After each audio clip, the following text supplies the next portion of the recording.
Let me introduce myself. Yeah, I'm again. sorry, I should have introduced myself. I'm Brian Johnson with That's Lax okay. Enterprises. Which one? Lax Oh, Enterprises. yes. Christine is a colleague of yours? Yep. Absolutely. So Yeah, there's a few we're, topics. Obviously heavily automotive. To put it mildly. To put it mildly, yes, like 99 point something percent automotive. And So Brian, you said? Brian, yeah, Brian. Johnson. Yeah. Okay. What part of the operation are you involved in? Well, I just recently switched to working in IT for Christine, focusing on our ERP systems. Yes. But that was like 2 weeks ago. Ah. But before that, I've been in the supply chain materials world. So Okay. scheduling, production scheduling, supply-based ordering. Before that, I was at Lax. Before that, I was materials manager at a smaller company, so I touched every aspect of, from customer service Sure. to labeling to, Sure. our warehouse layouts. You tend to wear a lot more So, hats the smaller. yeah, definitely on the smaller companies. Yeah, it's like I was telling Christine, I'm like, yeah, here at Lax we have a customer service people, then a customer service manager, then you get to like the director of materials and people on up, and it's like there it was like I had a customer service person that they got beyond me. We've just had a conversation, and Brian was sharing a little bit of his background. He's going to join another session. Okay. And then so I'll come just, back after lunch. I'll have the conversation after lunch, and I'll sit in on something else. So Well, very good. yeah, but yeah, we're obviously definitely very automotive heavy. So just interested to hear a little bit. Well, I've been attending a ton of automotive industry conferences. Okay. And I mentioned to Christine, and certainly to you, Brian, we're exhibiting at the Original Equipment Suppliers Association meeting in Detroit. Oh, okay. There's a lot of interesting content. And so I'd like to invite someone from Lax, some ones or one or two people to come as a guest. Okay. Because of our sponsorship, we get a certain number of complimentary registration. Gotcha. Okay. So I'd rather have some customers visit. So there's a stamper over on the east side of Detroit that I often invite, Northern Industrial. Okay. And he often accepts. And one or two others. Okay. Injection molders. Of different product, totally different than the products you provide. Right. Yeah. So we do injection molding, but that's a real forte in the auto industry is the plating aspect of what we do. How do you cover the plastic so it looks beautiful and almost metallic, or actually metallic? It really does. I mean, when you look at it, it really does look metallic. When I was on the website, It's before, amazing. I looked at some of the photos of the wheel covers. Yeah, the wheels. Yeah, that was actually a division that I've worked in for the last 7 years is the wheels side. So, yeah, I mean the stuff that we're doing with, and when you start adding in like paint with the plate, with some of that stuff's just sort of mind-boggling the cosmetics of it and how it looks. But my career started at Chrysler. Okay. Interior lighting, which was instrument clusters, bezels. okay. Bezels for switches, all sorts of things. And back in the day, it was vacuum metallization was one of the techniques. Of course, various kinds of painting, but that was, my gosh, 30-some years ago. So I'm sure the technologies, especially when you focus on it, have really advanced. Right. Yeah, I mean, when you start talking about plating, I've never seen anything like what Lax does. I mean, in my past life, we had people that plated stuff for us, but they're turning knobs, and it's just a different world. I mean, it's automated. You have cranes moving parts out, up and down the line, and it's. I haven't been out on the floor at Lax, but I've been in different. the one building. Of course, I gather almost all the buildings are near the airport there. Somewhat, yeah. I mean, we're really based right there 54th or something.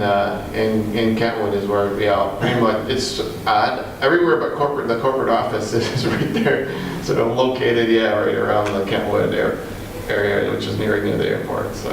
Well, I don't want to keep you from sitting in on another session because they're about to kick off. It's good just to catch up, and I wanted to meet you and understand a little bit more about your background. Not somebody that you would routinely reach out to, but but just. I guess for me, right, well, just for me, just to get some automotive perspective, right? I mean, one of the things, so I went through, I don't know if you're familiar with what Lax has done with the software so far, but we did what we call the pilot, and now we're in the midst of doing this. Now we're in the midst of We can step out, that's a good idea. Yeah, because you're now, it's an important topic, but it's very specific to your company, so I didn't want that to No, that's, be in a I didn't recording. realize this was, Yeah. somebody, that's what was going. Good to see you again, Brian, See you too, man. and looking forward to any other thoughts you have to share. Absolutely. Those are the three specific things that I had come to a conclusion on, but since you Okay. practiced in the operations world, Yeah. it could be anything that you think that we need to be really focused on, or if we're already headed down a path, do more of it, Yeah, whatever it yeah. is. that- So let's, I guess, the second one there, the purchase order one is the one, we talked a little bit about this morning. Well, I did have Briefly. some conversation with Christine about that. Oh, did you? Okay. Yeah. So she talked about it too then, that's fine. Well, except I mentioned it, that you had brought it up, Yeah. and she said from a past stop in her IQMS experience, a different organization, that she felt sales orders to a significant extent, maybe not perfectly, but a significant extent, does bring customer-facing information a little bit more regularly about ACUMS. about Yes, CUMS. absolutely, yeah. But that the purchase orders, she said she's not that as familiar with, and certainly anything you had to share would be now a bold screensaver mode on the projector. So, well, if you don't mind, then I'm going to just sit up there so I That's can fine, capture that's fine. No, we can- kind of a stream of consciousness. Chat back and forth. And I come out of the auto industry. I worked in several suppliers. I've worked at an OEM, and Okay. I've dealt with a lot of suppliers. So I go to a lot of automotive conferences as part of my role. That's great, that's great. No, that's good. So- Yeah, so what I was saying about the purchase orders and stuff is, yes, on the sales order side, there's CUMs. There's a built-in way to like model year rollover, all that functionality you can find in there. So it's not just calendar, it can be model year. all Yeah, that yeah. stuff. Right, right. I mean, we haven't tested that all the way out on some of that, but we see it in there. But then when you get into the purchase order side, which, for us is just, it's really just a flip. It's, we're getting orders from our customers. Yes. Repetitive orders, coming in on a blanket. With releases, we're looking to do the same thing out to our suppliers, and so essentially what we'd really want would be that functionality mirrored. Yes, that's a good, I was looking for the right word. Mirrored so that you would have the same functionality supplier facing as we do customer facing. Sure. And I've been in quite a number of Because, plastics, metals. It's when you're shipping repetitive, discrete products. ACUMS are very important. they're critical. Especially if you're, if you're dealing with something like high value, so you're getting multiple shipments a week, or if it's something that has a lead time to it. For example, one of my suppliers is down in Mexico, so they ship from Mexico to Texas, then from Texas to Michigan.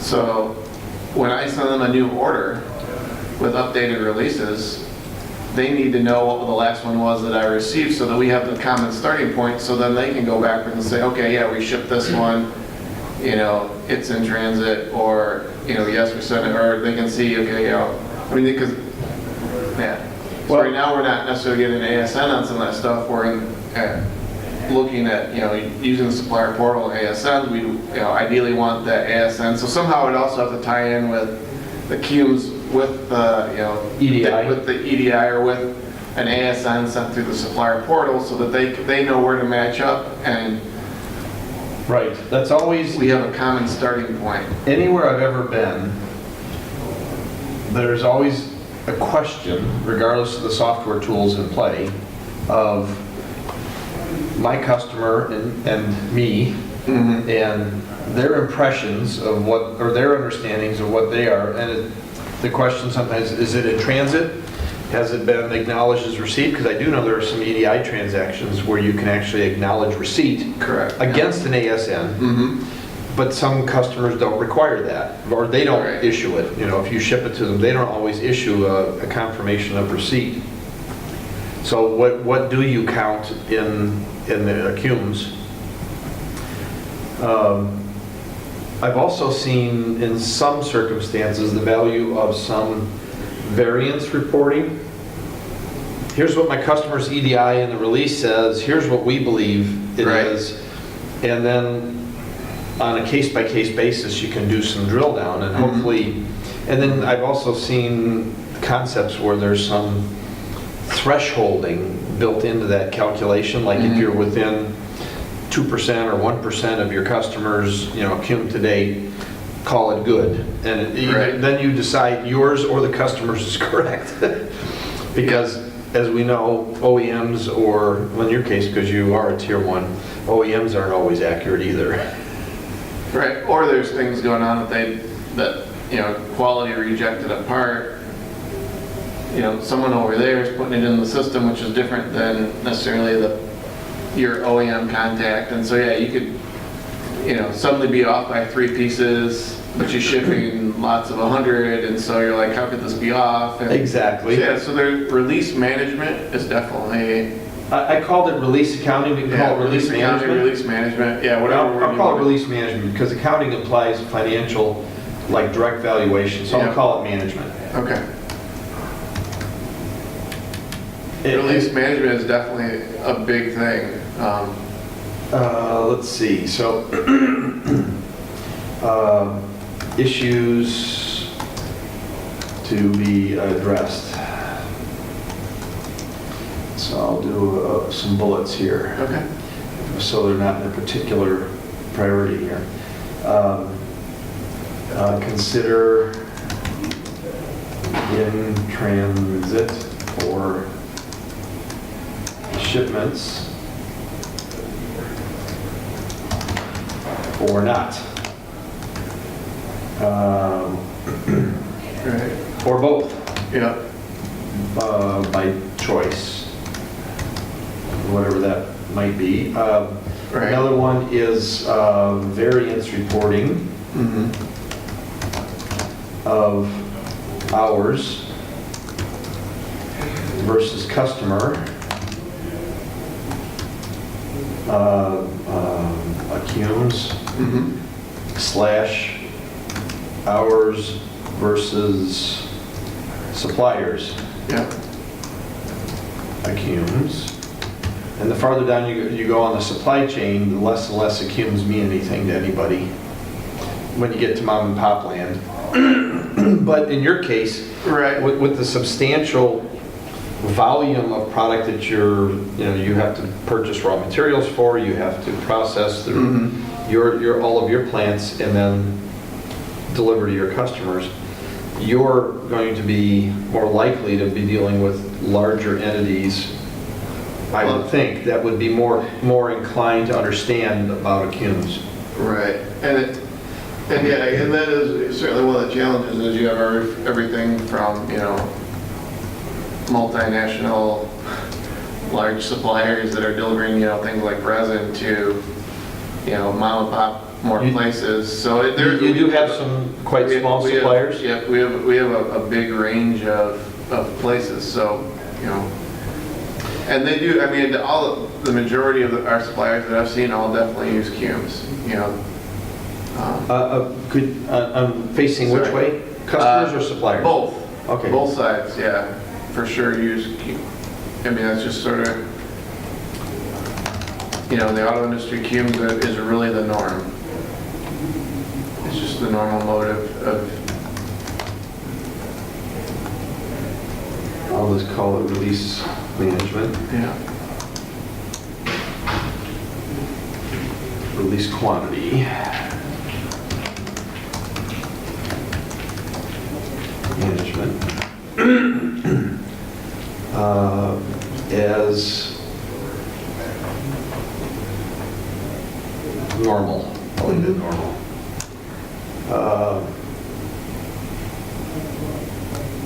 EDI, and I'll add this here, whether the EDI transactions, Right. See, supplier. supplier portal, thank you, that's the right way to say it. Supplier portal or manual from email. God forbid fax, but in other entities, I know that people communicate still by fax. I'll take that out because that's not going to be germane going forward. Yeah, so yeah, I mean, 5 years ago, still yes. Right. Today, Almost none. I don't know anybody that's doing that really. The only place I find it is in special, like HR communications, where it goes on a proprietary fax when someone's being real careful with personal information or banking Gotcha. information, Okay. but still. Yeah. I think, can you think of anything else to add relative to this topic, Brian, from your experience? Not-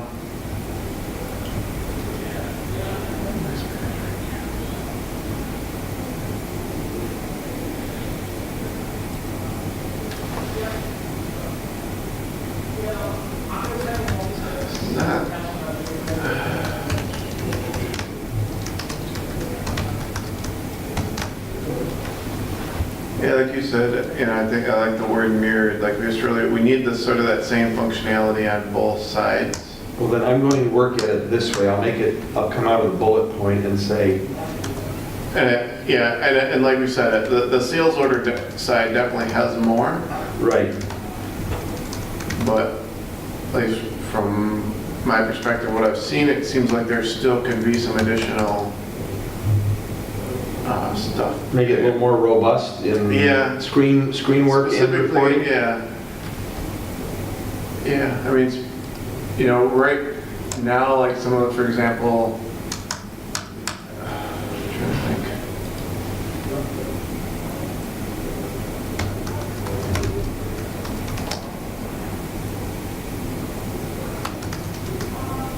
Yeah, some of it, like, for example, like ship history just isn't, some of it doesn't have as much clarity as what we have been using. Okay. I mean, that would sort of fit into this area. Because that's part of the release, I guess that's part of the release management is, if you're not sure what's going on, then you want to go look at the ship history. And just making sure, like, I don't think right now the ship history you can drill down into. Like, if you want to go look at a specific packing slip or, Okay. so I guess that would be, I mean, and that would, you could put that up under, sort of as a bullet related to the Okay. other stuff up there.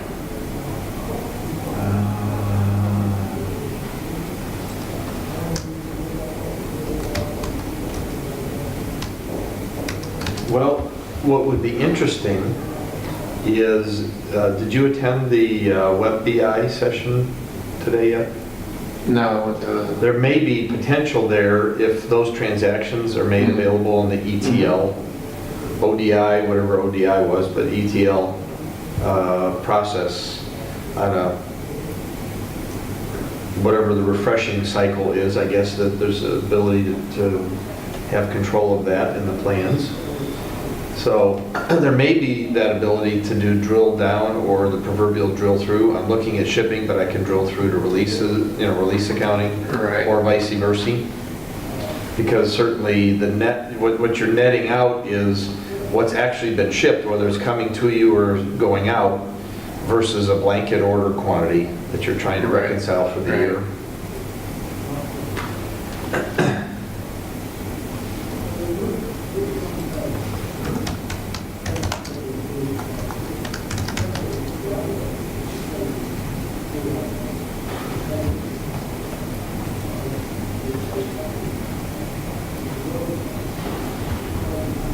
Make my note here.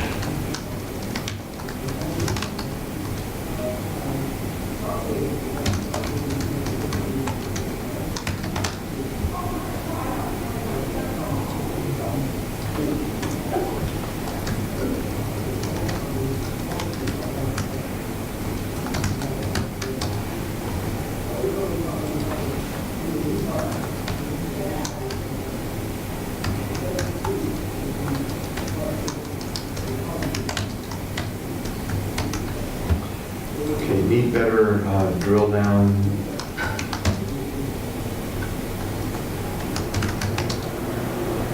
Into, specifically into ship like the individual ship history.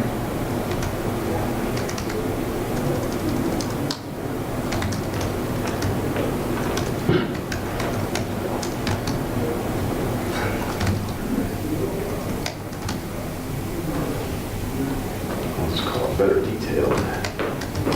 Right, I guess I give, like, one example, like, I remember the ship history, it will show you the ship history for all the items on that sales order. And so if you have multiple items that you're getting, for example, if you're shipping to GM, Fort Wayne, and you have 5 items, well, when you right-click and do ship history, it'll just show everything that went to them, and so then you have to try to sort through Okay. some of that. So I guess that's what ship In, can be seen in the sales order. Right now it can be seen in the sales order, but it includes it. If I remember right, it includes everything. by that- item, no. Yeah, Is what you want. Ship history today, yeah, thank you. yeah, that's it. Ship history can be seen in,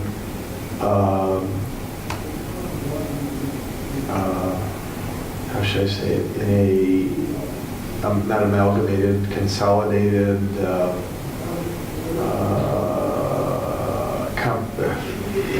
Yeah, I'm not sure what the ship history, not amalgamated is too much a buzzword. Can be I'm not seen. sure how to say, yeah, that you can see. En masse, I'll call it en There masse. you go, okay, that works.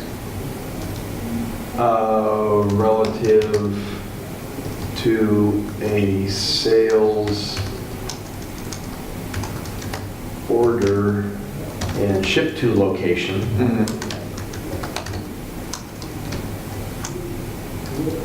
but currently difficult to separate.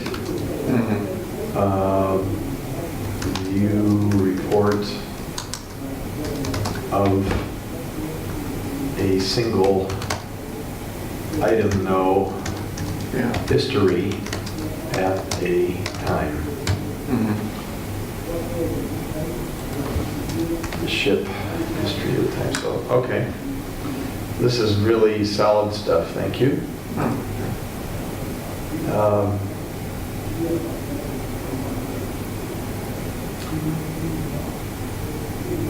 Yeah, no, All right. that statement's really good.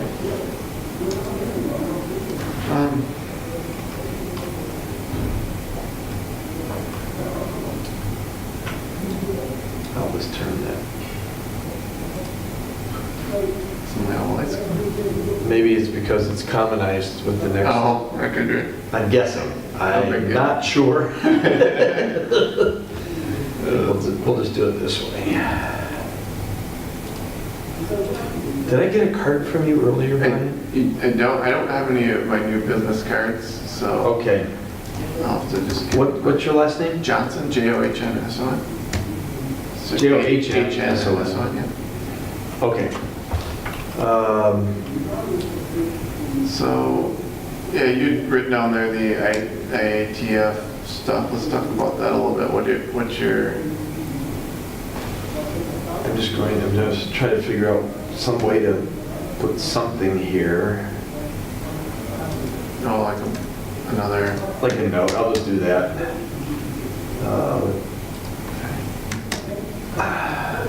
Okay.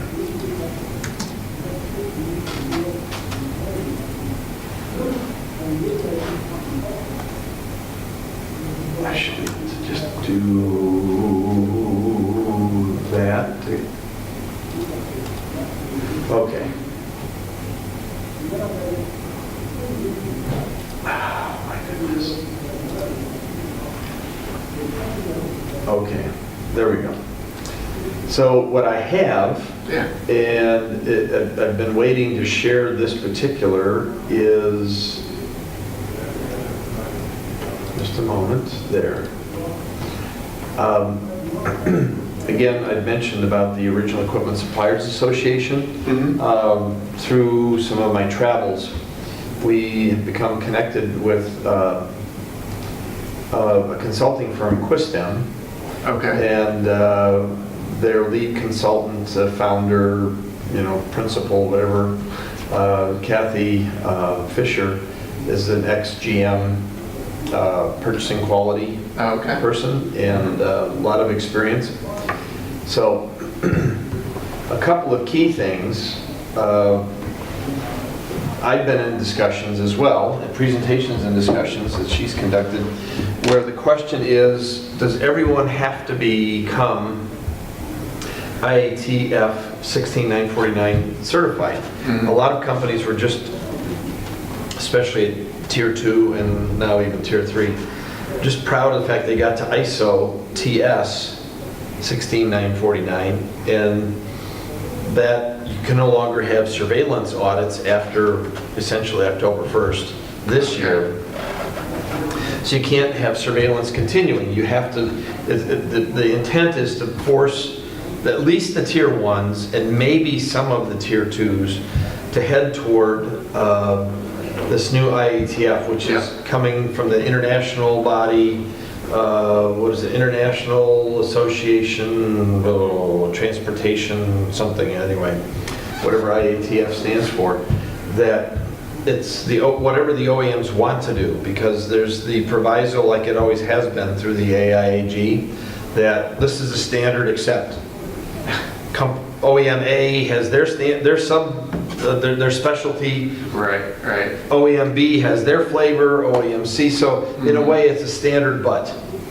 And so the same kind of things in play, but one of the things that I've heard and Kathy's heard is that some OEs have already given a knee-jerk response and said everybody has to be, all up and down the supply chain has to be compliant by the deadline, which is September of next year, really. Okay.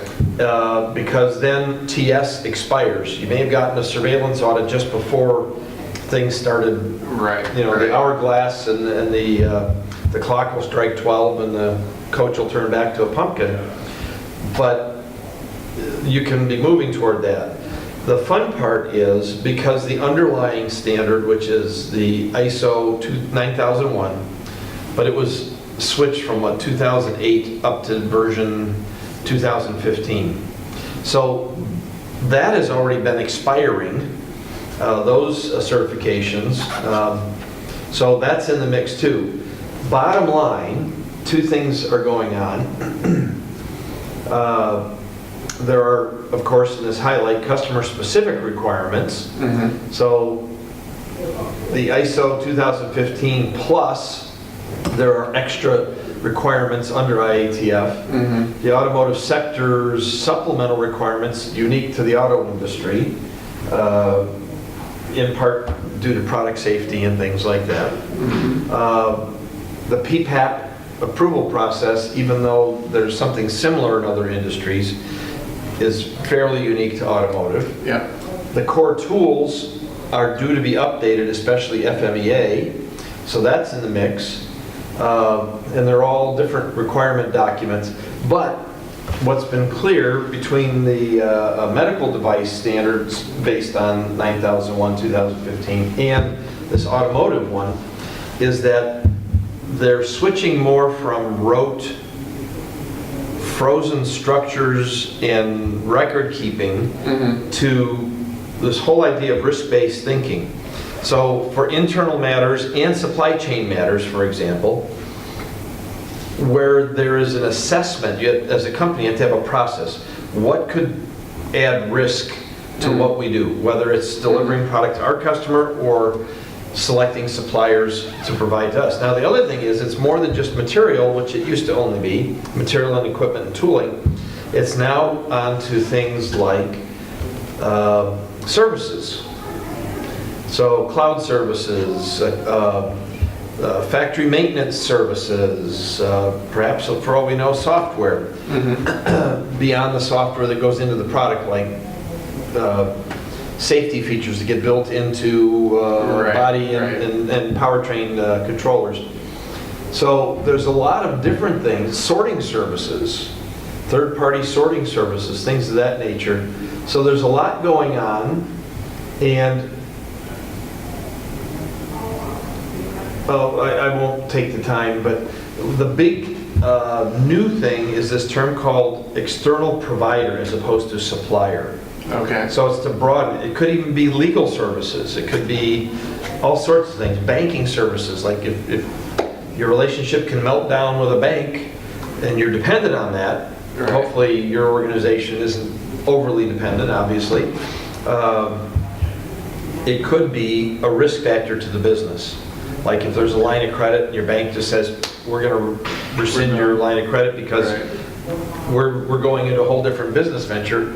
So all of those issues need to be weighed, but primarily it's the day-to-day still. It's all the day-to-day operations of materials, tooling, critical services, and in managing that, the auditors not only look at your primary organization, your 20-some plants in your case, Brian, but also they could just as easily say, we're going to do, and I call it a skip audit, it's not a skip, it's just, they're looking to make, they're going to sample some of your suppliers as a part of your audit in order to assure, to be confident that your organization is practicing good supply chain risk management. So if they go to a place and they find out that they're just shipping willy-nilly to the one who they're auditing and their sub-suppliers are not well managed and they're not following best practices, then it could directly affect the audit of your business against IATF 16949. So the bottom line is, it appears that wherever, if you have a process in place to identify risk, whether it's in your own internal quality disciplines, and if it's something that, for example, a lot of your products, as I would understand them, are pressed into place, for example, on a wheel. Is it going to cause a crash or anything? No, but you don't want your products flying down the freeway, bouncing around in front of other people. Right. So you may say, well, the molding process, the tooling, the how we handle it, whatever, all could lead to retention in place. Hopefully it's not an issue, but that might be one area where you would want to have more intense controls and audits and reviews and perhaps technology investment in managing those processes. And the next place might be, well, the base resin or the base coiled steel or whatever it is that you use as materials and components, as long as you've made a rational determination that that's not a high-risk area, you may actually have less frequent audits and monitoring, and you may have less investment in the controls. Why would you do that? Well, you have to have a process in place as managers of your team that look at what your criteria are to decide where the risk is and where it isn't. And for example, let's just say, because I happen to know that I'm sure you use metal somewhere in your process, maybe in a substructure or something, or your finishes and all that. One, it's cosmetic, so yes, you're not meeting customer requirements. Is it a safety critical issue if the cosmetics aren't perfect? No. So is that part of your criteria? Is it cosmetic versus safety? Well, customer satisfaction is pretty high, but safety is always first, right? So part of it is protocols where it might even come from the whole thing of vision, goals, the whole strategic planning outline, but still ultimately you arrive at basic criteria that might otherwise be considered like values of what guides you in determining risk. Could it be that you get an outstanding price from a very long supply chain offshore somewhere, but there's perhaps a greader risk of losing the product in a storm at sea, or an unreliable rail system coming from South America all the way through Mexico, those kind of things. To the US, you might determine, well, that's going to take more management focus. And I don't mean the vice presidents, but the vice presidents delegating to the functional leaders to manage it well, and that you would put more tools in place to measure, monitor, audit, assure, and maybe even have redundant opportunities to source a service or material or what have you. But you put more in place to minimize the risk because you're managing the risk. Right. And when it comes to someone who might come in to clean the walls in your factory, might not be a high risk. So you might have very minimal, other than, is it related to occupational health and safety, right?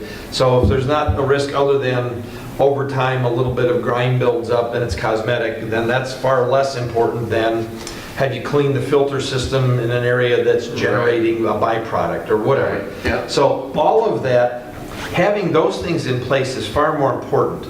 The other one is, and I truly agree with this, that it's important to write your quality system and your intent to meet the IATF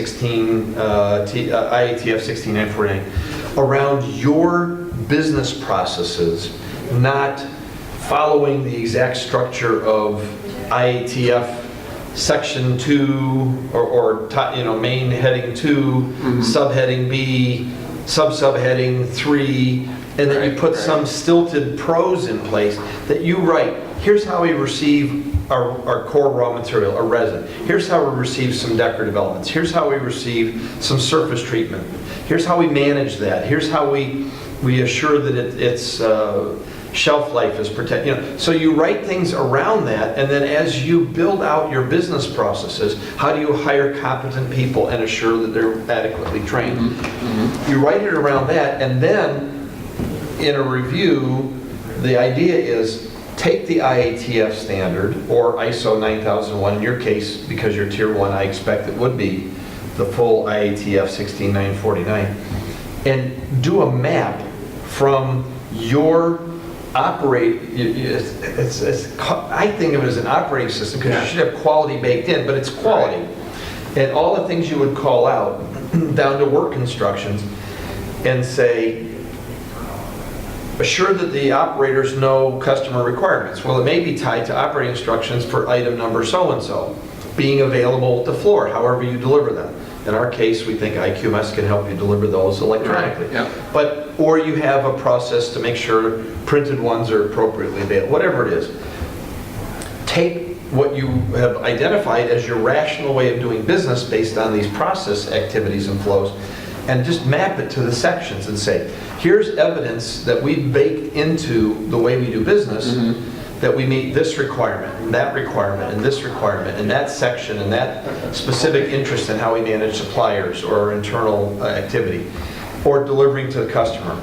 So all of those things, you don't have to build this very stilted, high-level approach based on the published standard, but do that. Then the second thing is, what do you do as a supplier in managing your suppliers well and having expectations? The recommendation that I've seen made is it may be appropriate for some where it's especially critical, and maybe even all eventually, to have them on a process that really is multiple steps. And I'm going to see if I can find it quickly here.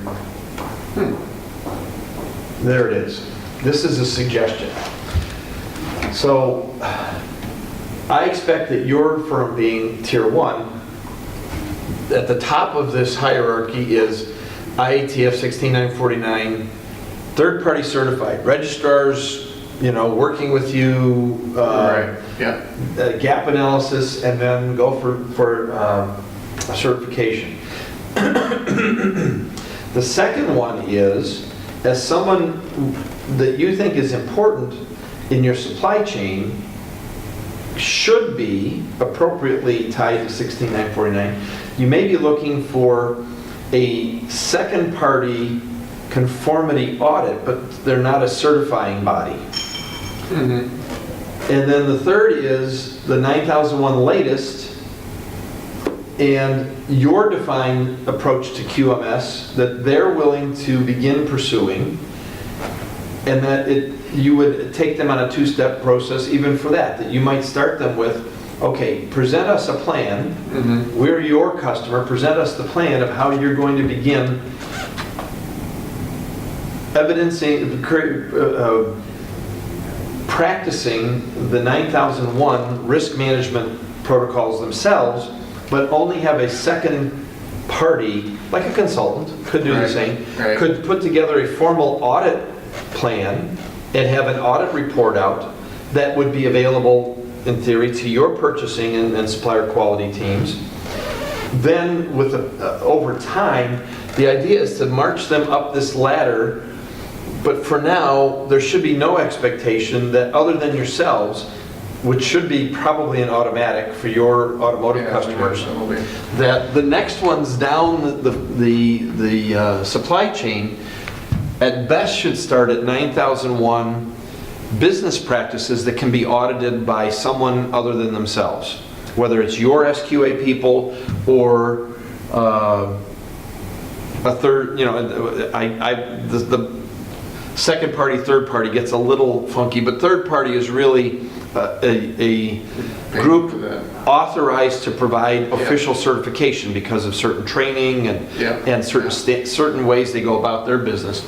But start them off with, are they able to conform to best practices under 9001, and they have a documented quality management system that helps to assure that they're doing the right things, because that protects the quality and integrity of your purchased products and services. Then head them toward with a time frame of getting their final registration. It may not be for 2 years. It may be 18 months, 2 years before they would even go for a certification. Certainly if they're at that level and you're comfortable with them, you may have saved yourself some challenge there because they're proactive, right?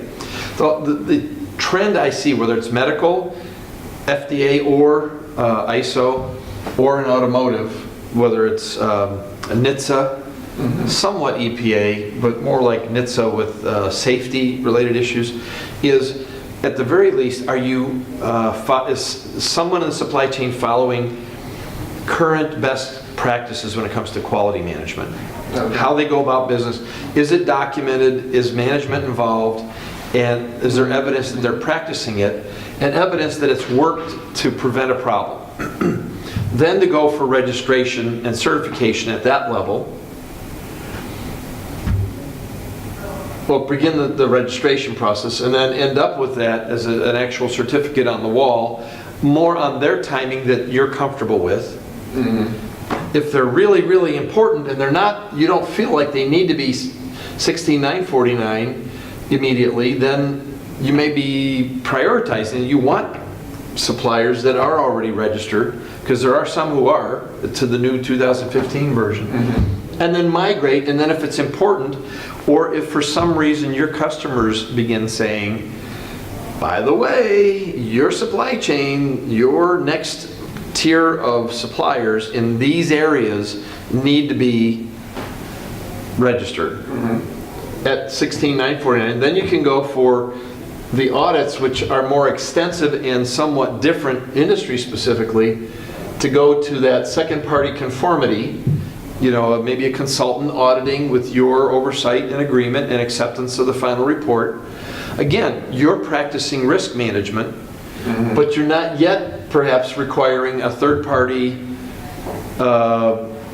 underwriter labs or what is it, NSF and all of their various, not underwriter labs, but the various accredited bodies that do certifications.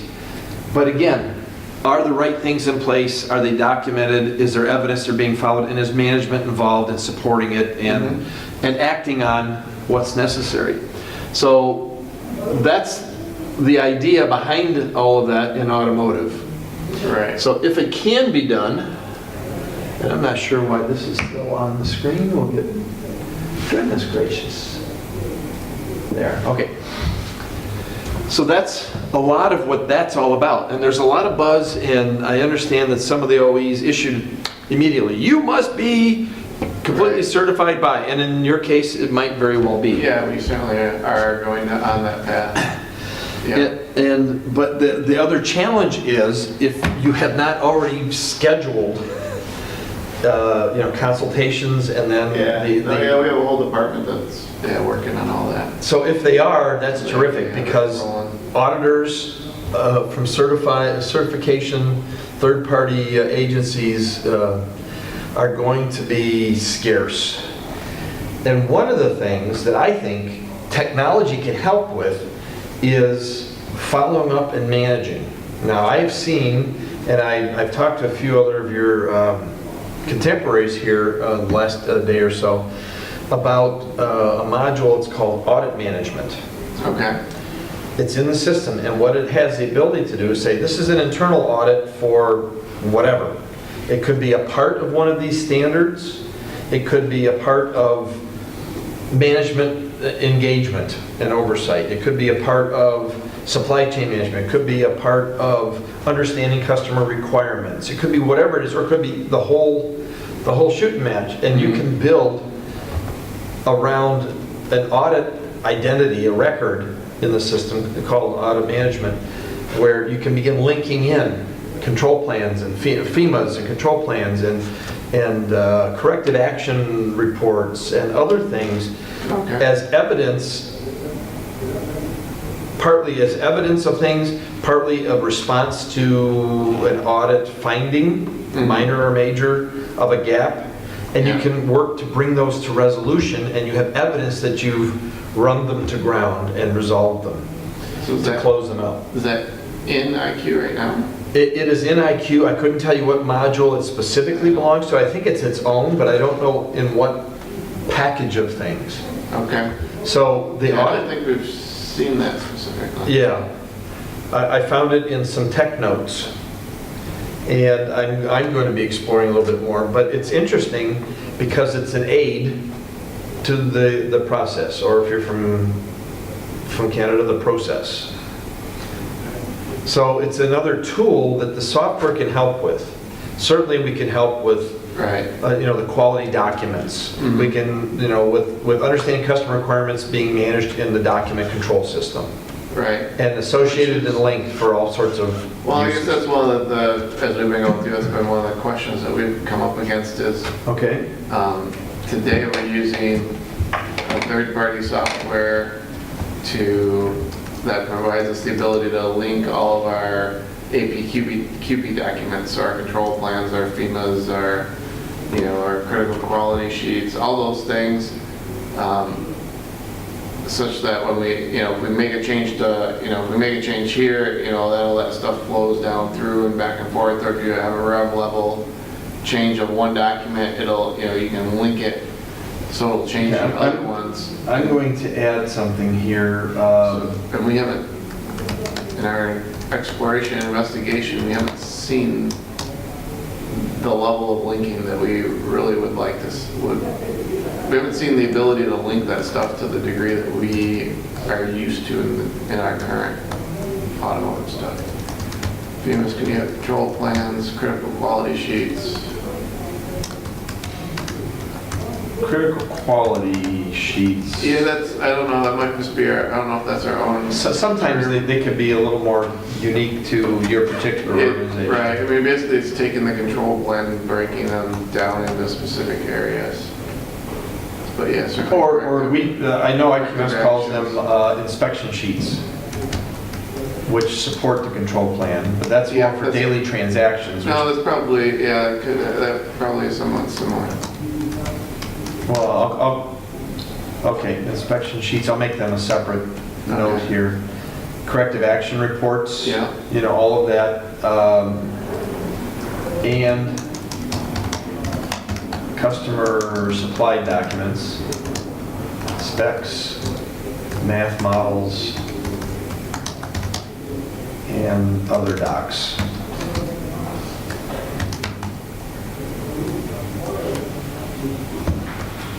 Specs, I should say, I've said standards, which all fall under it's somewhat internal, but it's also managing customer. So you were mentioning should be.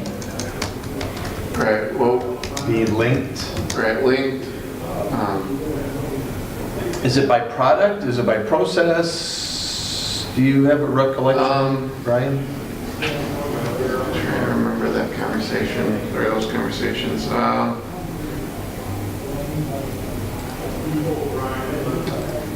I mean, it's really, for us, it's really a lot of it relates back to a specific item number.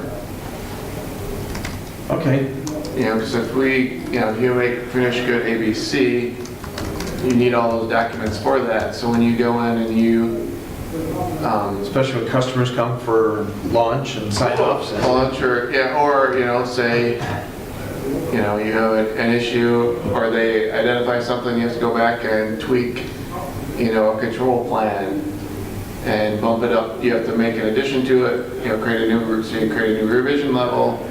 Well, you want that, as you make those changes, you want those all to be able to, flow through, so it's referencing the right.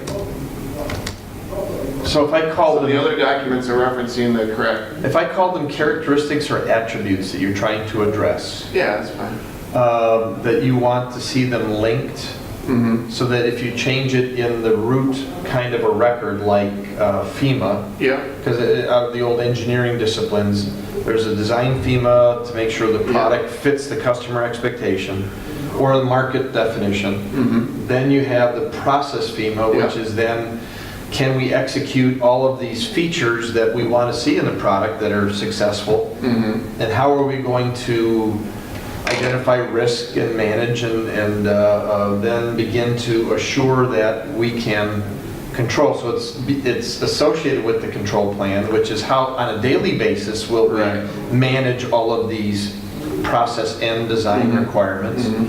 And then finally, how does that play out either in critical quality sheets or inspection sheets? Yeah. Whether it's inbound inspection or at the process Within the equipment. manufacturing process, right? So there's in-process inspections, right? Absolutely, yeah. So if I change, because there's some critical dimension on something or critical characteristic on something, and if I change it should be controlled to such and such a tolerance or such and such a minimal variance in maybe surface finish of some kind, whatever it is. Yeah.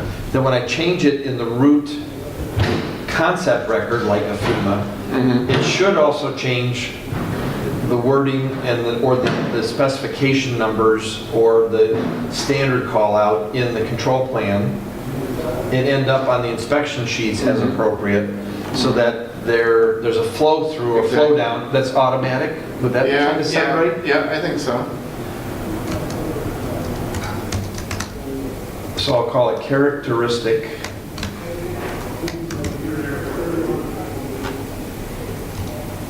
changes, concept, typically FMEA level,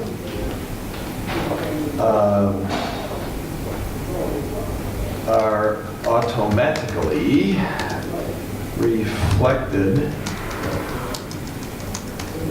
in, typo here, in the downstream more detailed docs like control plan, inspection sheet, 'cause I know that term specifically. Now, when I indicate CAR here, that's corrective action reports. I have seen that the corrective action report can link some of these in broad terms, or there's something called a quality project that we do have. And you can reference all of these by item number, but what you're describing is change the call out on the spec or the characteristic, and Right. it's reflected across Right. the related quality documents. Mm-hmm. Okay, so I've had, some similar conversations with another customer here and in the past with some others, so. Yeah, from what I've been told by our quality people, that this is a customer requirement, or customer, requirement's the right word, but Expectation? right, that's why I'm not sure if it's a full expectation or if it's truly like a customer, call out in an audit of you need to have the ability to do this.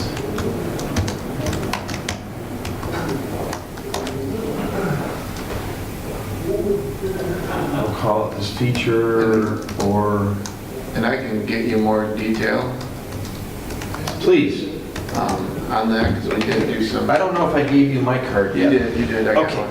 So But I can- if we could I can connect send that you- way, if you I could can start send you an more email detail. thread with me, I would love to have that. Because I give feedback on all kinds of things, and now that's our purpose today. So Right. if you can. Yeah, I know we have it, I'm not linking, or not able to like link into it right now. Yeah, well, but when you can, you know, as you return to the office. Yeah, once I get back in the office, I'll certainly be able to do it. Automated feature, or ability, automated update, I'll call it update, because that's what we're talking about, it's updating. Right, yeah, because really, I mean, as you make them, then you know, somewhat create them as they link together, and then it's updated. Keeping them updated, obviously, is a big task.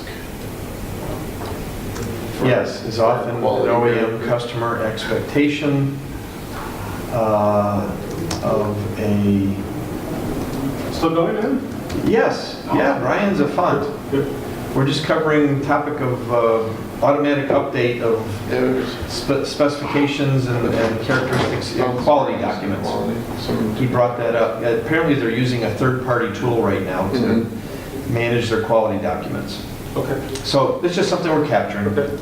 of a strong, Yeah, it's something Quality that, system. yeah, I mean, that as we've reviewed the quality side, that for us to, you know, I mean, obviously our goal is to have everything in one place, Sure. right? I mean, that's Sure. really the end goal for us with an ERP system. Sure. And that's one of the things that we've identified is that we okay, have today that we would need to have, you know, not necessarily at a go live, but at some point in the future, we would like to be able to do away with that third party Sure. and have it Sure. integrated. And it's pretty common, I mean, this is, from an automotive perspective, this is a normal, standard Right. expectation requirement is that you're able to, Are these standards that are coming down that are being enforced on you, or are these, you're responding to what pressure to do that?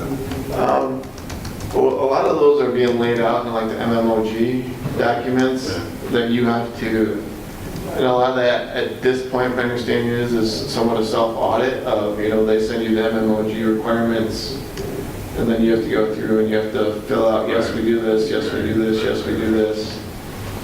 But then if you get into an issue where they're like, well, that should have been covered in your MMOG, and they come in and do some type of audit, then Right. obviously you have to be able to provide the Right.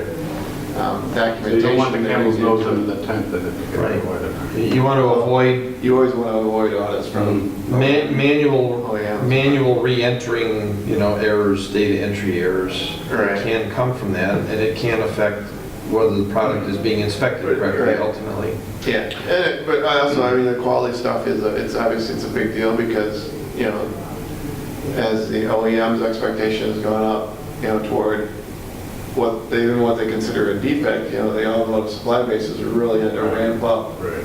what we do in managing those things, and so there's a lot of effort that goes into, okay, yep, you had this issue, okay, so now we need to go back and update this FEMA, and which links to this control plan, and okay, now we need to send that out so the operators get it in their operator instructions at the end of the line, so that when they, you know, we have, you know, different areas, you know, we have big monitors that will show here are the critical things. For example, our plating processors, there's a big monitor that'll point right to all the places that, Oh, I see, the trouble spots. the spots that we want them to Inspection spots. inspect, and so they'll, you know, and the way that document gets to them is that, you know, it goes all the way back up that chain and gets linked that when we make a change here, that way that we know that they have the latest revision of that document out there on the floor.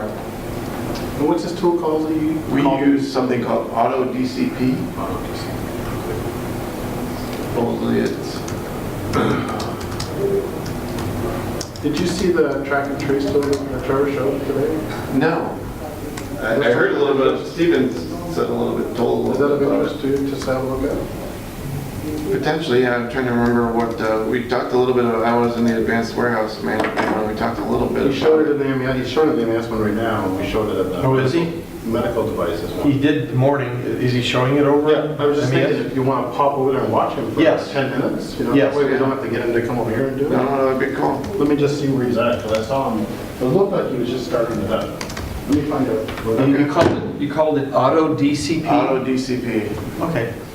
Okay, so where we were chatting just before, Rob encouraged us to step into the track and trace, which was, I thought, very insightful, at least from my Yeah. perspective, was on the having an automated linking Yeah. of the various Yeah. quality documents based around certain characteristics or attributes that the documents are addressing, such as APQP, FEMA, control plan, as you described, critical quality sheets, inspection sheet, etc.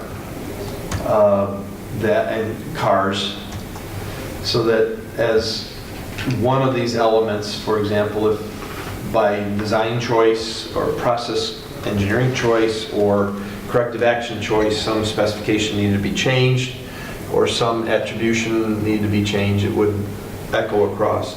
What I found in examining all that, though, is that the textual description of that characteristic, Okay. material spec or dimension or gloss or whatever it is, characteristic,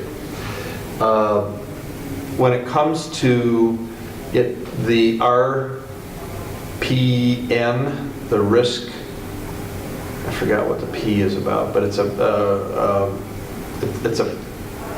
combination of severity, detection, likelihood of being detected, severity, frequency, and severity. That those things may or may not change based on a change in the actual spec itself. In theory, it should reduce that RPN, which is just like a multiplication of all that. In the FEMA world and control plan world, so it does help to link the attributes, but it still would require, for any of these tools, to have a view of those rankings of likelihood of being detected, how severe impact would it be on the process or the product, frequency of occurrence, and detectability. Those would probably need to be reevaluated, but at least if you've changed it from 1.5 millimeters to 1.65 millimeters, plus or minus something or whatever, that's the relevant thing that would be synchronized. Right. So, Yeah, like I said, I'll send through some more info on Yeah, some more yeah. detailed stuff, because I know we have more, you did great just to bring that up and. I just knew that was one of the big things that we had seen, so I was curious how others did it. Sure. Okay, so what would be another topic, unless you want to continue to build that up? This one, we mentioned briefly the MMOG. Are you familiar with? Yes, it's actually described as MOM/MMOG. Okay. Only ever seen the documents MMOG, so, okay. Yeah, MMOG, as I understood at one time, I thought was an AIAG kind of a construct, but it may be some other group that has been promoting that. Yeah, I'm not sure. I just know that a number of the OEMs use it as a requirement that you have to self-fill out a survey requirement. Well, survey is the right word. You have to go through and you have to document, or at least state that you are complying with all their different requirements.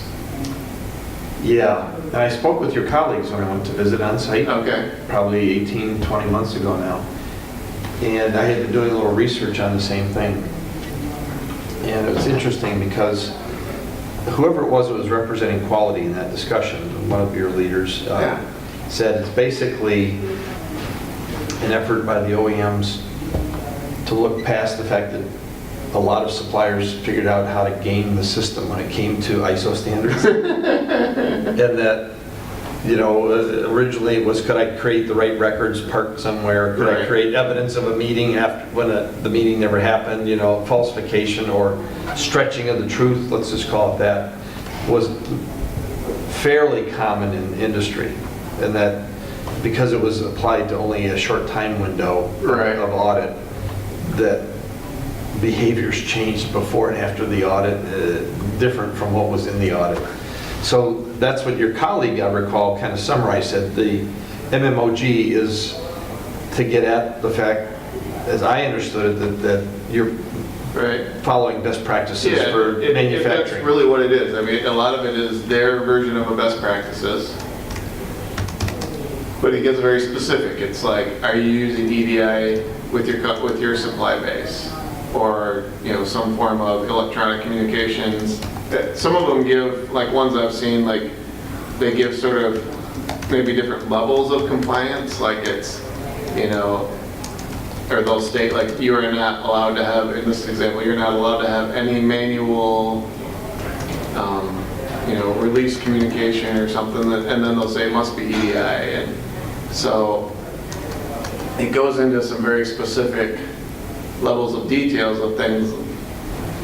For example, one of the big ones that we ran across that we had to go back and confirm that we could do is the whole double scan thing going out the door. So today in customer shipping, one of the MMOG requirements is that you have to scan to a stage lane, and then you have to scan again when you put it actually on the truck when it shows up. As it's crossing the threshold of the dock. Yep, Entrance. there has to be a scan there. So it's not enough that you scan it to a stage lane. You also have to, maybe you don't have to scan to a stage lane. The requirement is that you have to scan it onto the truck. Versus which, IQMS, the software can do. You just have to set the right settings, but it's not necessarily, it's not in the sort of the generic core process. The generic core process, you scan it to a pick ticket, and and then once they show up, you enter in the truck trailer information and the pack slip, and away you go. So, like I said, that's just one example. So I guess my broader question is, has there been any, comparison or evaluation of the EIQ software to say, if we implement that, will it allow us to be compliant with all the MMOG requirements in the automotive side? Or is that something that would, if it hasn't been done, would that be something that, might be worthwhile to do, whether that's to do together, to do in a group, or to do, just something that would say, just take the MMOG document and go, okay, for example, the other example that I used is, supplier EDI, like you said, okay, yep, supplier portal, EDI capable, boom, that one's covered. So I think, at least from an automotive standpoint, that would be having some type of IQMS document or something that would say, Right. Okay, here's the current MMOG standards. This is how we meet those within the software. This is the things these are the things you need to be using within the software to be doing. And yes, maybe some of them aren't like the core version of what you would roll out to everybody, but just to know that they're in there from an automotive supplier standpoint, I think would mean a lot. I can't say whether it comes up regularly with others. It'd be nice if we, because of, the way the programming turned out today, we don't have, 8 other suppliers in here. Because when I did my scan of all of the attendees, half have automotive in their product mix and their market approach. So, and I know specifically this is going to be for people shipping to OEMs. right. It's less critical. It's less critical if you're further down the tier, but Right. if you're shipping to OEMs, this is something that they mandate, at least for us, that they mandate that we fill out every year and confirm that we are compliant. Well, 2 things I would say. In the industry that is known for being extremely compliance-focused, which is medical device Right. and pharmacy and life sciences. We don't certify that our software itself is compliant with FDA requirements, or there's another ISO standard. So far, this is to this point. However, what we do is we have prepared a template relative to the typical request we get from our customers, our manufacturing Yeah. customers, who deal with the FDA, who say, okay, we have to do our validation, which Right. is what it's called there, validation of our use of your software, and a part of that is, what are your good disciplines and habits, which is best practice. So, Yeah. to that extent, in the medical world, we have prepared a template. Okay. It's been a while since I've done a dive into the MMOG topics and subtopics. Do you feel you have a current Yeah, I know. access to a current? Yeah, I know we do, because Yeah. I know that we're filling them out every year. If So I know you would be I know we willing, could get one for sure. yeah, because I know I could go looking, and then all the thing I would hate to do is disappoint your team saying, well, gee, that's nice, but that's a group of theorists over here, theoretical Right. quality people who are just academicians, versus this is what the auto industry really, really uses. Right. I'd rather get, Yeah. if you'd be willing to share that with me, Brian, or at least a link to it. You may not have, the Yeah, document I'll have to stored. double check on, I know they have it in electronic format. Because what I'm wondering is, And I've who seen- creates that document on behalf of the OEMs, is my question. I don't remember what organization. We can look it up quickly here, because I have Google running. Yeah, I know it doesn't come direct from them. I know there's some other people that do it. MOGLE, that's Yeah, what it is. that's- It's related to MOM, which is Manufacturing Operations Management, but it is not the same. So I better update this. I don't remember what LE, I don't know if that's Logistics Excellence or what it is. I don't know that I've ever heard what LE stood for. Supplier Sorry, it is self-assessment. logistical evaluation. Right there too. In the top line, the first one you search, right below it, if you read the Global Materials Management Operational Guidelines / logistical. AIAG, it is an AIAG document. Evaluation. We're members of AIAG, so I should be able to draw down the latest. Yeah. And it's on the AIAG website. So I will add that to the note.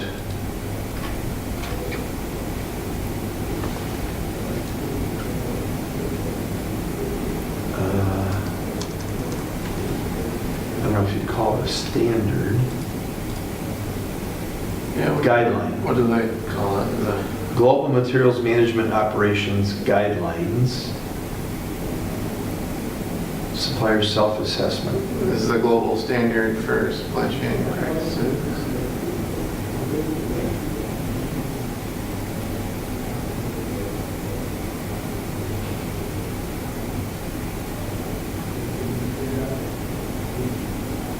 And there's that. So what I'm going to do is I'm going to just put a link to this page on my notes.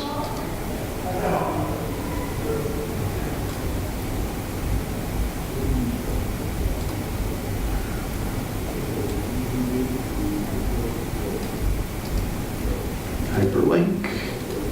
Boom.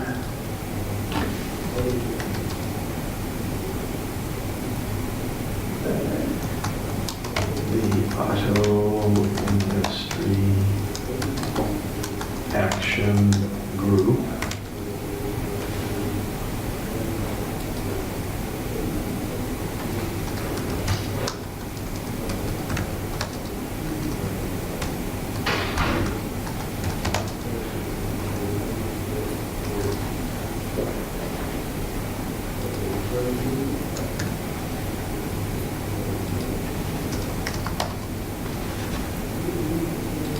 There, kind of, I think we can get our arms quickly around Yeah, it. yep. No, that's Is exactly a it. required, as often, required survey regarding best practices. is often a survey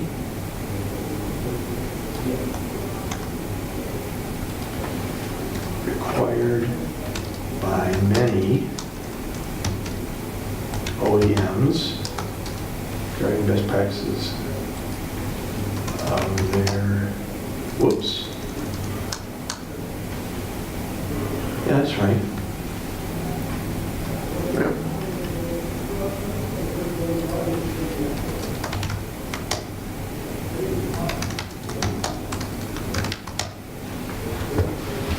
I know we have several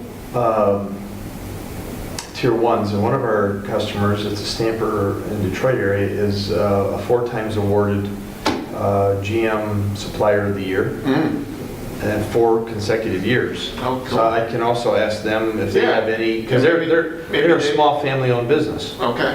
So I'll ask Jeff over there. Right, it just, yeah, I think, going his through this insights are. evaluation process, that, to me, would be something that would really stand out in terms of, this is how we're, because that's some of the questions I was getting from, some of our materials folks was, how does this line up with, is this going to help us be more compliant? Do we have to, Well, what I will tell you in general, so that's a good question. I didn't come here necessarily looking for like, hey, this is something that, but if there's, if one of your existing customers either has done something like that or Might like you be said, something we could put into the user group. create a template, or if there's, a different group that would, could be something that would make it, I just think that would be worthwhile, even, even to build into, I don't know if you want to,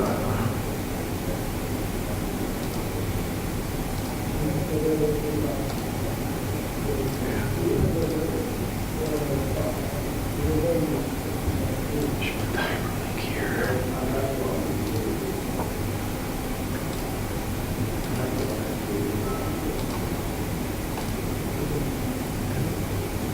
Oh, that's not what I wanted there. That's not a hyperlink. I just want to make sure I captured it. Pardon me here. Oh, you're Copy. which one are you trying to hyperlink? The long, wordy, verbal description here, title. Edit the hyperlink.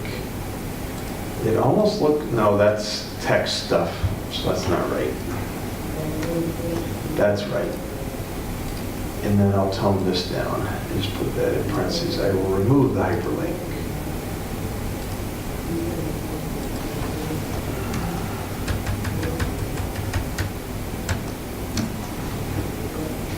So that's the MMOGLE supplier self-assessment created by the Auto Industry Action Group is often a survey required by many, or assessment.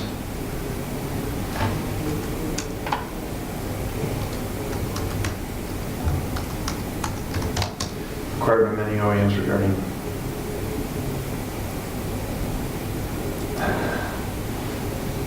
And I know, like, for example, I think it was,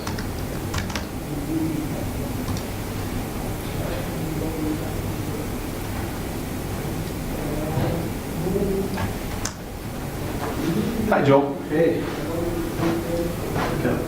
Did a big old tour of the tech support team, Good. just in time. Okay. Have you ever, this is something Brian had just brought up for conversation here. Have you ever been, oh my gosh, MMOG, is that a requirement that you, I'm not familiar with that acronym. okay. Materials management. materials managed operating, it's something that the OEMs for us require us to do a self-assessment on. Oh, interesting. To get like if you want like your Ford, like as a Q1 rating, they will actually, from what I understand, they'll use their MMOG as sort of a guideline to come in and evaluate you. Okay.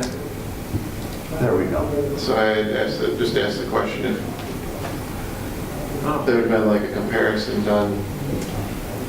And I have, I commented to Brian, I heard it from some of his colleagues at his company, but I've heard it elsewhere, that it's been put together by the Automotive Industry Action Group, the AIAG, by the OEMs because they got tired of suppliers of all kinds gaming the ISO standard system. So ISO 9001 Is and that gonna, QS and TS. is that, I mean, that's one of the reasons why IATF is the thing now. right? Exactly. So, okay. Yeah, but apparently some OEs are still clinging to that. That might be an interesting question for your quality group to ask. Would certification under IATF Right. replace that? What I don't know is, are many of the, or is the primary purpose or the underlying focus of MMOG baked into IATF now? So that would just be an interesting question. Yeah. Yeah. So then, Yeah, I almost wonder if OMOG kind of came up because of a lack of standards in ISO 9001 or something. Joel, what's your name? Yeah, I'm sorry. Ventura Manufacturing. Oh, Ventura. And just so you know, Lax and Ventura are like 20 minutes apart, and we're also customers. Oh, Western Michigan. Yeah, we're customers of each other. So we both buy product from each other, which is kind of interesting. And a lot of our automotive requirements are driven because of Lax. So that's kind of interesting. Yeah.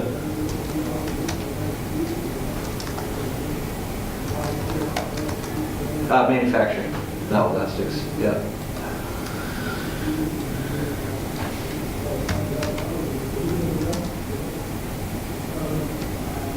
Are you guys pursuing IATF this year yet? Yeah, I don't know the timing. Sounds like there's like a big, I know that we've been doing a lot of internal audits to it, Okay. like sort of preparation audits, but I don't know when the actual, like, auditors are coming through all our plants. 'Cause it's a big, long process because of all Yeah. our plants, because they have to come in plant by plant. it's gotta be crazy for you guys. Plant by plant and do it. So yeah, our audit team, yeah, that's like, Yeah. we have a team that's all they do it full time, because, I'm sure. you know, by the time they get through all their plants, well, sometimes It starts over. Yeah, I mean, I haven't paid enough attention. I only paid attention when they came to Yeah. the plant I was located at, but yeah, it's a, I know there was apparently there was a big backlog for the audit process. Because, you know, there's only a few people. so many people certified to do it or whatever. Yeah, so apparently, Auditors are scarce, and even Yeah. the well-known companies are hurting to get enough qualified. we Auditors. we jumped at, we saw an opportunity to do it in November, this November, of next month. So we jumped at it, and apparently if we hadn't, there's like a year lag or something. Oh, wow. So it was either we do it in November, or, you know, we potentially lose our ISO certification. I don't know. It's not my area of expertise, I just, Well- thinking about that, but it's kind of interesting. That's a great question, and what you had asked earlier, but once we're finished with this, I can go back quickly over the 16949, the IATF, because you mentioned you had some thoughts and questions about that. Yeah. I have a slide deck from a consultant who worked with the IATF to help develop the standard, and she works a lot with the IAG. Okay. So, and she's a long-term auto industry quality, supplier quality person, executive and leader. I have the slide deck, which I will very briefly walk through, because I did do this earlier with Brian, but it wouldn't hurt if we just kind of move through this, and I can make the slides available to you, Okay. to either one of you, if you want to take it back to your organizations. Her name's Kathy Fisher. There were some things about confusion, although I would guess that if your quality folks are on top of it, But her point is, it's really not just a quality standard you have to get done and check the box. It's an opportunity to improve because it is, you can no longer get TS surveillance audits since the 1st of October this year. You have to work toward an IATF certification if it's required. Do you ship as a tier 1 into the OEs? No. Okay, you may not have a direct requirement, even though some may think it's appropriate. There may be reason to push back because one of the things that Kathy observes from her experience is that, well, first of all, you've probably heard, I'm guessing, Joel, that it's all about risk-based management and thinking, right?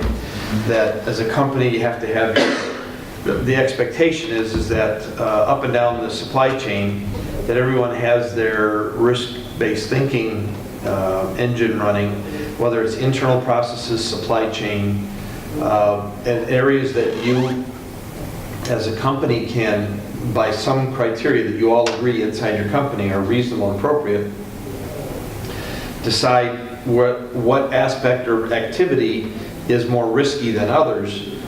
Then the underlying principle of ISO 9001, 2015, and of course IATF is much more focused on, well, that's where you need to put more energy and systems in monitoring and auditing in on those types of things that are judged to be more risky. Like one example that I've heard is someone who comes in and cleans out a grease pit or cleans the walls, probably not too risky to ultimate product, although employee health and safety could be involved, certainly very important.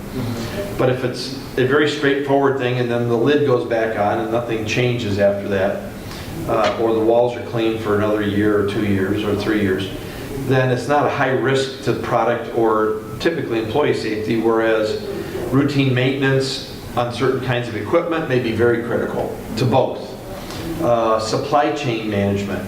One of the things that IATF has in its premise is that if, let's say, your customer lacks, although you do purchase from them, if they're up for audit and you're their next tier supplier, then the auditor may come to you first and audit your business to make sure you're following at least ISO 9001 best practices, the upgrades, and that at a minimum may be required in order for your customer to have acceptable risk management with their supply base. They may pick 5 different kinds of, and it's not just part suppliers or tooling suppliers, it's now any kind of external provider.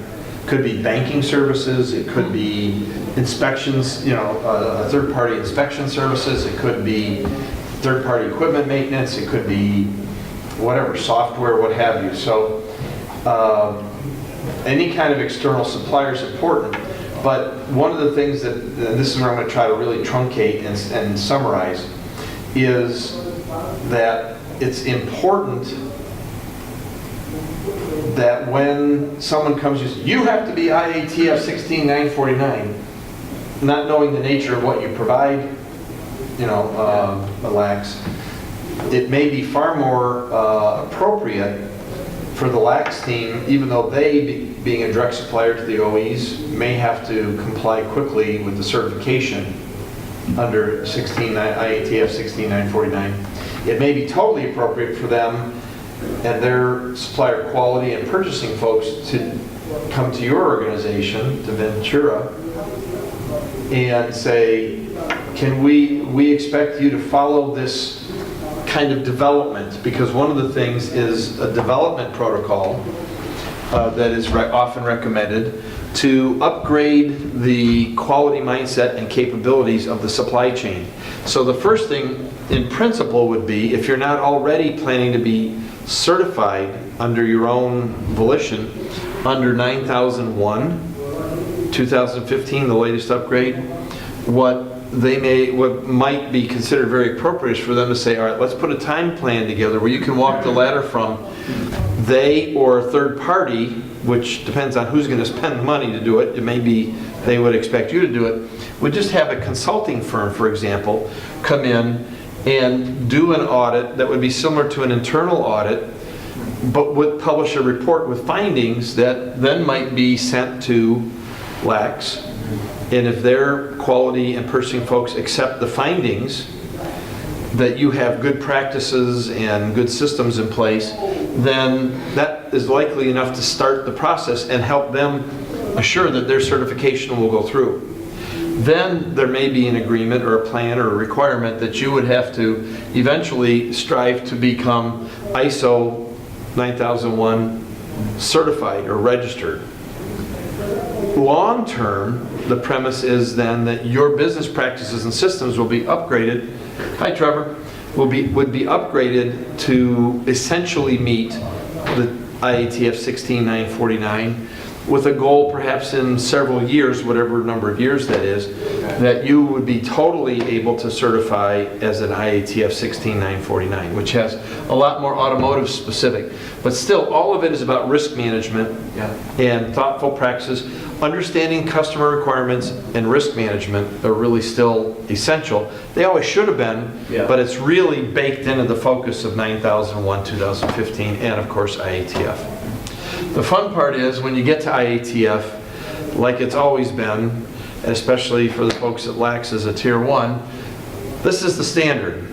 But there's a Ford flavor, there's a Toyota flavor, there's a GM flavor, there's a Honda flavor, there's a, everybody has their own flavor, which essentially means there's no standard, there's just a set of principles that are kind of at the core, but everybody's standard is different.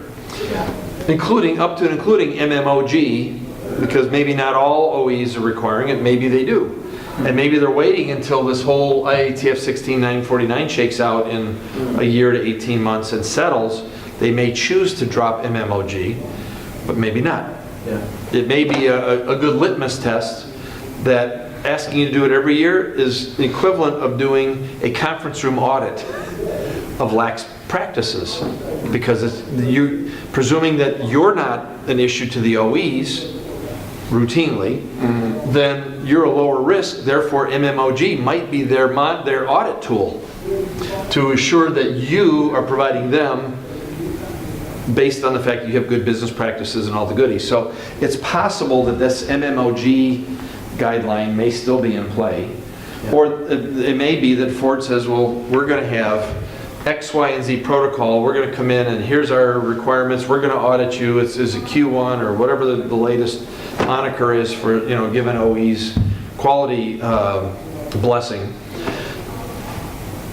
It still could be up to them how they want to monitor and audit. Now, if they have a supplier who's a troubled supplier, or who, if that supplier fails to deliver on time or deliver quality product for a certain period of time, how in the world are they going to recover? So part of the question is, OE, or let's say a Tier 1, the Tier 1's going and they're sourcing raw materials and components, and could very well be from your organization. But what happens if they go offshore to, some developing country, let's just call it that, and the transportation system isn't as sound, or maybe the infrastructure or a given supplier says we can make that because it's a simple that, whatever they're making, whether it's resin or fiberglass or thin metal, forms, or whatever it is that might be useful, to a customer or to a manufacturer. Then what are you going to do? It might be dual source with an option to ramp up a second source, quickly as a protection, because it's a risk mitigation protocol, which a lot of them do. But whatever it is that's appropriate, the idea is you have a documented process for managing risk. You have the criteria for deciding what's risky and what isn't, and then you can identify systems and processes to assure that A, you understand the customer requirements, and B, you're managing risk. One of the things that, I guess you had mentioned that they're not just looking at supply chain now, they're looking at anybody external, which could potentially mean IQMS, because you're our supplier and you're actually part of our critical. In the medical device world, we have, and we were just covering that, Brian and I, when you stepped back in. In the medical world, we don't certify that our software meets ISO 13485 quality management system.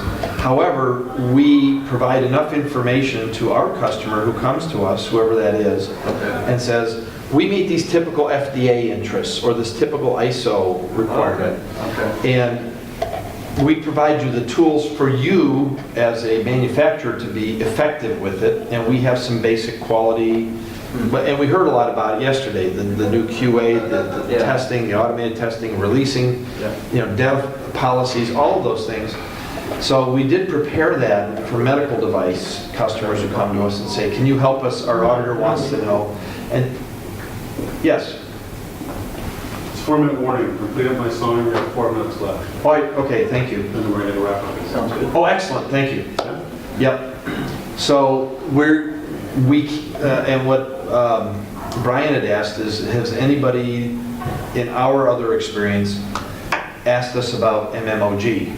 And do we provide the tool set to help them with their information system to be MMOG compliant? So we were just getting to the bottom of, can I get a latest copy? It is produced by this AIAG, Auto Industry Action Group. So there is sort of a de facto standard definition of what that is. Again, your individual customers may tailor their copy. Yeah, I think they do slightly, but overall, a lot of the best practices are the best practices. They are. And they pick, maybe ones they want to emphasize on, but yeah. And what I'm hearing across industries, especially the deeper you go down in the supply chain, tier 2, tier 3 from the original OEs, the more they're looking for best practices, defined ways of doing business, and third, can you show that management's engaged and involved and investing appropriately to manage risk? And almost in any of these industries, if as a tier 3 or tier 4 supplier, you can say, yes, and here's my evidence. Yeah. And by the way, if an auditor comes, I can give you everything I need moment by moment out of my system with queries and records and examples, the less you are considered a risk unless they can find some obvious glaring error in your data. Like there's a gap of 4 hours during a shift in any kind of data. Well, it's a question, right? Or if there's evidence that... That's really what they're looking for in MMOG is there a gap? Right. If the best practice is X, are you at Yes. A? Are you at B? Are you at C? Yes, yes. And the more that you can demonstrate, A, that you're accurate, B, that you can operate on the data, and that C, you're using it on a daily basis to limit exposure to your customers. I talk to independent auditors, because they see me at shows. I did an audit of your customer so-and-so, and honest to gosh, it was so nice that they could produce everything. I almost feel like we don't have to go back. The surveillance audit could almost be remote. Those kind of things, because of the best practices in play. But when it's sketchy, when it's spotty, when management seems disinterested, there's no evidence of a meeting that management's discussed all these critical things, then it's a problem. And that's where things start going off the rails. So what I understand, and we should get ready to go over, Rob has planned that we will all have quick report outs from each of the sessions. So I'm just going to cover this Word document in a very highlight fashion, and but we're going to share some. So if you can share a business card with me, Joel. I didn't bring any, Let me give you mine. Would you reach out to me? Yep, sure. And I don't know what other mechanism Rob's planning to share with the whole group, because obviously other people couldn't sit in here. Yeah. That's fine. Not my card case. Here's my card case. You want my card? Go for it. I have a decent limit. So that's it, gentlemen. Thank you for your time, your thoughtful input. Joel, have you guys been using IQ for a long time? Since end of 2011. Okay. But we have not implemented the quality management system, the quality modules inside IQ. And that's one of the things that our team would really like to do soon. And honestly, if they weren't prepping for this IATF thing right now, they probably would be doing that. Gotcha. But yeah, we've been along for quite a while. So. Okay. All right, gentlemen. Well, thank you.